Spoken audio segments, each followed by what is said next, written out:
Thank you so much for having me. I'm so excited to be here with everybody today. I'm going to be speaking on cultivating growth because it's very important in our relationships and our leaderships, how we cultivate growth. And I actually began to dive in this actually yesterday. I was thinking about a plant. It was just so ironic about how we relate growth to a plant. So today, as we embark on this transformative journey, I'm going to be drawing parallels between agricultural principles and the art and nurturing of our relationships and leadership. Just as a farmer tends to their crop and their care and strategic planning, we too can sow seeds of intention, nurture growth, and reap a bountiful harvest. How can we do that? Let's explore some key steps on how we can just transform our relationships and leadership by taking cues from the journey of just planting and harvesting a seed. Step one is our planting stage. That seed of purpose that you carry, just as a farmer plans for the upcoming seasons, we have to establish a clear purpose for our relationships and our leadership.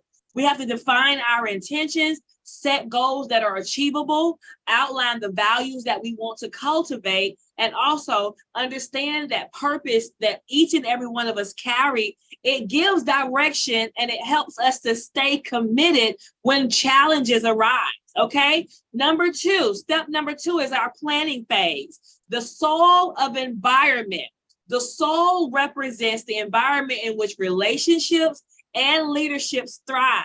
How we are to cultivate a supportive and nurturing environment, encouraging open communication with each other, empathy, putting ourselves in the shoes of somebody else, and also that trust that we build as partners. And also having a healthy environment as leaders and relationship that fosters our growth and our creativity, so it enables our relationships and leaderships to flourish. Step number three is the watering phase. Just like you water a plant, you have to water leadership. You have to water relationships. The nourishment of watering is love water, okay? Love water is essential for our growth. In relationships and leadership, love acts as a nourishment that sustains growth and it strengthens our bonds. So when we practice acts of kindness, small acts of kindness, understanding, and just selflessness, we water our relationships with love, and then we watch them bloom like a flower, right?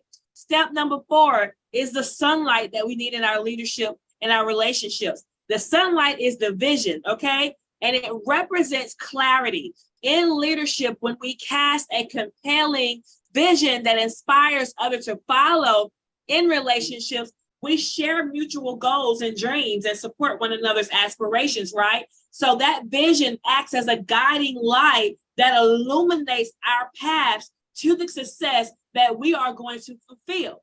Step number five is darkness. There are seasons of trials and tribulations and darkness in leaderships and relationships. That means times that are challenging, and we are human, so we're going to experience those dark moments.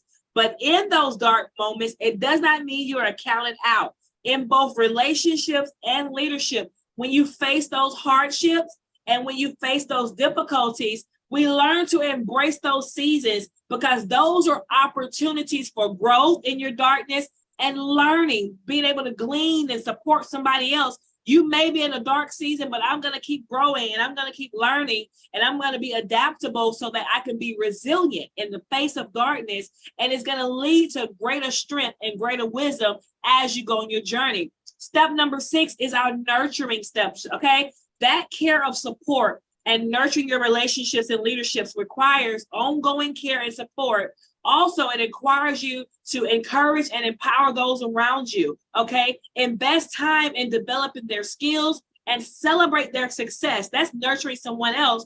Those that you lead and genuinely care for, they will thrive as you nurture and cultivate them, okay? And step number seven is our repositioning step. That are a reflection, just as a farmer of just their strategies, and based on the feedback that they get from farming, leaders must be willing to reposition themselves based on self-reflection and also based on the feedback from other people that we get. We have to evaluate our actions. We have to embrace that change and continuously seek opportunities to be growing, okay? And the last step is step number 8, using the harvest that we have in our relationships, in our leaderships. The harvest that we have is the power of multiplication, okay? When you have a fruitful harvest, it yields seeds for the future, right? So when we use those lessons that we learned throughout our journey in leadership and our relationship and the successes that we have achieved to inspire and mentor other people, then we are able to sow these seeds around us for growth so that we can create a major cycle of transformation that multiplies throughout our community, and it keeps on growing and going. So as our conclusion for today, as we conclude, let us take these agricultural principles, just like a farmer plants a plant. We have different things that we're cultivating and nurturing in our leadership and our relationships. And let us apply these to our relationships by planning our purpose, creating that nurturing environment, by nourishing with love and vision, by embracing both challenges and support. We can cultivate growth that transforms our lives and the lives of those around us. Remember to be patient in your off seasons. You may have an off season. Engage in continuous learning, serve others with love, and support one another's journey. By doing so, we will reap a productive harvest that brings about positive change and transformation in our relationships and leaderships and the world we influence. Together, we can create a more compassionate, purpose-driven, and thriving community for all. Thank you for my space and time.